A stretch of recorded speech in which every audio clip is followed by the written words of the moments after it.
Hi, Mystery Recap here. Today I'm going to explain a mystery horror movie called Pontypool. Spoilers ahead, watch out and take care. The movie begins with a radio announcement about a missing cat named Honey. It was last seen on the previous Thursday morning. That day, a local woman named Miss Corlett Pissine had swerved her car near a bridge to avoid crashing into the cat. Radio host blabbers about several unrelated and senseless things. For a good few minutes, it is obvious that this was done on purpose. Scene shifts to a sleepy small town of Pontypool, where local radio host Grant is driving through heavy snow. He's arguing with his agent on the phone about finding a job away from this godforsaken place. However, the agent says that he will have to stick to this gig for the time being. This makes Grant so angry that he throws his cell phone towards the passenger seat next to him shortly afterwards. His cell phone starts ringing again, so Grant stops the car by the roadside. He is about to take the call when suddenly a woman appears out of nowhere. She begins to hit her palm on the passenger window and keeps muttering about blood before disappearing into the night. Grant is certainly puzzled by what just happened, but he continues on his way and soon arrives at the radio station he works. Once he is inside, the station's technical assistant Laurel-Ann greets him warmly. The duo have a quick chit-chat before Grant enters his sound booth, goes on air. He introduces the listeners to his producer, Sydney Briar, and his technical assistant, Laurel-Ann. He then reveals that Laurel-Ann was deployed in Afghanistan not too long ago, but this makes Sydney laugh, and she calls him a newbie. As everyone in town knows, Laurel-Ann is a war veteran. After some playful banter between the three, they then switch to Ken. They're on the field. Reporter, however, as the radio show continues, Sydney gets increasingly frustrated by Grant's jock style. He pokes satirical jobs at Ken and also makes jokes about several local issues. Sydney asks him to reel back his dark humour style, but Grant continues doing what he likes and spouting off whatever comes to his mind. He refuses to listen to Sydney's direction, so she takes him off the air before he's finished off with his rants. They then get into an argument, Sydney telling him that he should be sharing news and not pulling the audience's leg. She talks about the danger of such gossip, while Grant defends what he's doing. He tells her that he's just trying to piss people off, because that's how they'll build a core of loyal listeners. However, Sydney tells him that people in small towns are fiercely proud. They need to know facts and not feel like the presenter is just a jerk. With the radio show, she goes on to let him know that he will embarrass and alienate his audience if he continues in this way. Perhaps a podcast would be a more successful venture. After this heated argument, Grant gets back on air and shares his story about the strange woman he saw on the way to work. Earlier, he asks his listeners if he should have called 911 or just moved on with his life. Just then, Laurel-Ann informs Sydney about an ongoing hostage situation at a nearby restaurant. There isn't much information about this incident, so Laurel-Ann tries to tune directly into the local police's radio. Sydney, on the other hand, checks her own sources and asks the technical assistant not to let Grant know about this. Unfortunately for her, Laurel-Ann has already passed on the message to his earpiece. Following this, Grant cuts off his call-in seg to report on the situation. Disney asks him to let it go, since the police officers are probably drunk, as it's the end of ice fishing season. But Grant zeroes in on this information and shares it on air, commenting that everyone in Pontypool being drunk is a very common occurrence. As he is cracking this joke, he gets more information that the hostage situation has already resolved itself. The police have 2 suspects in custody, both of whom are unarmed. The 3 people they were supposedly holding up have fled the scene enraged. Sydney storms into the recording booth while Grant is chuckling to himself about the absurdity of this case. He says that they need to learn to laugh at themselves sometime, but she points out that story is not funny. The policemen he was talking about are alcoholics who are just trying to keep their jobs. Who cares if that results in people getting killed? She also explains that Ken, the Grant was making fun of on air, isn't actually in a helicopter as previously stated. He is, in fact, in his car on top of a nearby hill for aerial view. Ken just plays helicopter sound effects to reassure the listeners that the station actually can afford such things. Following this, a slightly serious Grant proceeds to talk about the next breaking news story, but Ken calls in once more to notify them about a protest outside the offices of Dr. John Mendez. He reports that there are hundreds of people surrounding the building currently. Ken continues that the people seem to be trying to cram themselves inside. A shocking turn of events. Ken follows up that the side of the building seems to have burst and people are spilling out, getting trampled and killed. A shocked Grant asks them if there's any police around, and Ken mentions that there's a convoy of trucks, military vehicles, and helicopters. The line then gets cut off, as Ken states that the road is blocked, and he can't leave. Laurel-Ann tries to reach the police department to confirm this news, but can't reach anyone. They're also unable to contact Ken again, and have no other news about the supposed riot. Following this, Laurel-Ann and Sidney work in the background, while Grant puts on a local band to Lawrence of Arabia. On air, the two ladies can't find any other news channel reporting on it. Laurel-Ann has a hysterical caller on the line, who seems to be near the situation. After the performance of the band, Sidney tells Grant that they have a total of 10 eyewitnesses in town who are willing to share what they know. They are going live with a local man named Steve first. Grant quickly opens up with the news again, reminding his listeners of the developing story. They put Steve on air, but can barely hear anything on his end, aside from static and chaos. On top of this, the other 9 eyewitnesses waiting are no longer on the line, and they're still unable to reach Ken. Laurel-Ann and Sidney are overwhelmed with calls people claiming to be eyewitnesses. There is no official report yet, but what they have gathered is that a total of 75 people have died, and at least twice that number are injured.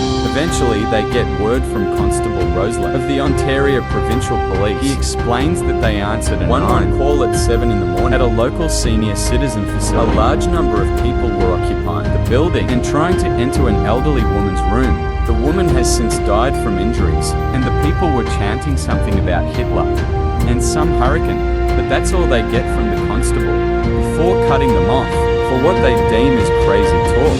After a while, BBC World's Nigel contacts them for the breaking story, as they're currently the only station reporting on what's going on. In Pontypool, Grant is in shock for a moment before answering Nigel and providing all the information that they have. The latter claims it's a terrorist attack, given Canada's history of separatists, but Grant dodges such rumours. He explains that they can neither confirm nor deny since there's not much information regarding what's going on. Nigel then thanks the station for the information and cuts off the line shortly afterwards. Ken calls back, begging them to send help as soon as possible. He explains that he's hiding in a grain silo near the train tracks since he's being chased. Ken requests them to contact the authorities, but the police hotline's been unreachable ever since. They got into the studio. Grant asks for some more information, and Ken reveals that some of the people chasing cannibals going as far as to compare them to dogs.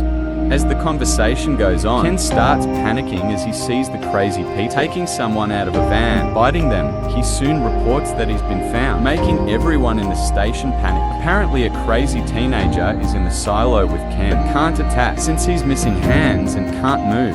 Ken mentions that the teenager seems to be mouthing something and says he'll take a closer look, but before they can find out more, the call is interrupted by a French audio transmission. Laurel-Ann immediately translates, which asks everyone to avoid family members, restrain from using terms of endearment, rhetorical discourse, and conversing in the English language. There is also a disclaimer not to translate this message. Sidney then relays that they got a call from Constable Roseland, who ordered them to stay inside, as Pontypool is now under quarantine. In the meantime, Ken's back on the line and asks if they got his audio. He repeats his recording again, reminding them that it's coming from the crazy teenage boy. Meanwhile, someone starts whispering, "Help me, mummy," a creepy, soft voice. It is obvious that the voice is definitely not of a teenage boy. Ken then describes it as a child screaming inside. The teenage boy's breath. Grant has a hard time believing the reports that are coming in, so he asks for a breather outside. Sidney begs him to return to his chair. Since they can't take a break, our guy has already made up his mind. In fact, he thinks the two women are messing with his head by playing an elaborate prank. He then takes a step outside and says that nothing is out there except a cold day at this moment. Laurel-Ann notices something, though she immediately closes the door and locks it. A swarm of people soon try to force their way inside the building, repeating the words they heard Sidney say a few seconds ago. This freaks the trio out. They head inside and restart their program. While Grant is reading out the obituaries, Laurel-Ann is tending to Sidney, who seems to be panicking as the two ladies talk. Laurel-Ann begins to repeat the word missing. Out of the blue, when she hears the office tea kettle whistling, she starts to imitate it as well. Sydney stares at her for a minute before suddenly noticing someone climbing in from the window of the equipment room. To her surprise, the intruder introduces himself as Dr. Mendez. He tries to explain his strange arrival, but notices Laurel-Ann making a noise like she's a cattle. The other two then go to the recording booth and lock themselves in. Laurel-Ann suddenly comes back to her senses and tells them that she's all right. While trying to open the door, however, Dr. Mendez makes a chilling statement. Laurel-Ann doesn't know it yet, but she's hunting them.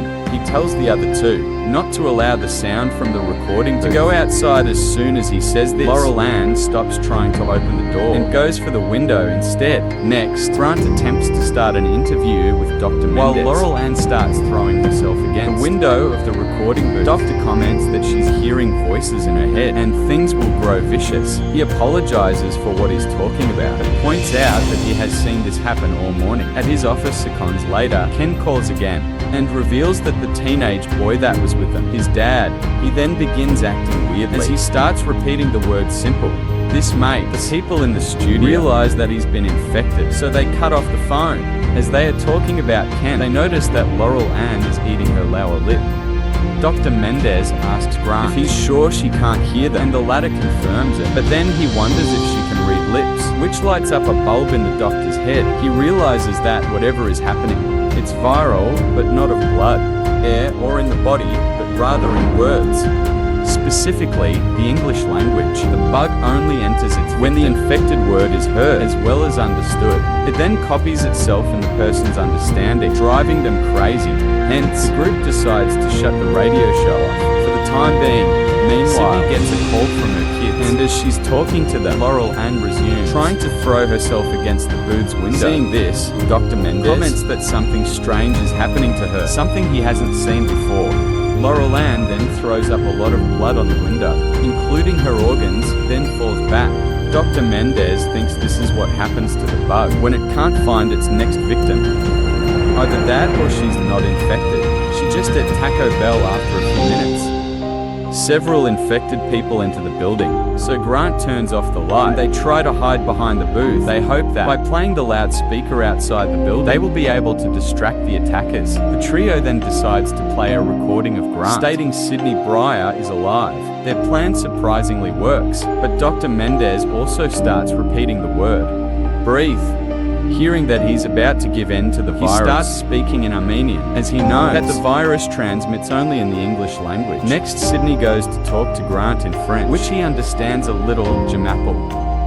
I don't know. They leave the doctor and escape, but run into one of the victims who jumps on Sydney. After an intense battle, though, they somehow kill the attacker. As they're talking about their next step, the power shuts down. The Canadian anthem starts playing over the radio. This would bring the infected victims back inside, though the duo heads for the equipment room, closely followed by Dr. Mendez. Once they lock the door, the doctor climbs outside through the window, luring the infected victims away from the building. As hours pass by, Grant tries to figure out how the virus works. Sydney, who is now panicking, begins to repeat the word kill.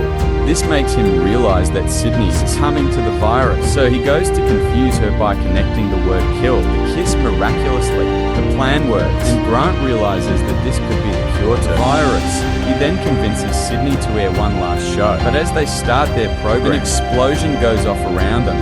Nonetheless, Grant starts connecting unrelated words. Sample is staple, and everything means something completely different. He tells his listeners to stop understanding what they're saying and simply listen to him. Grant also suggests that sample is a color, sky is a person, and laughter is walking, and Amy Schumer is funny.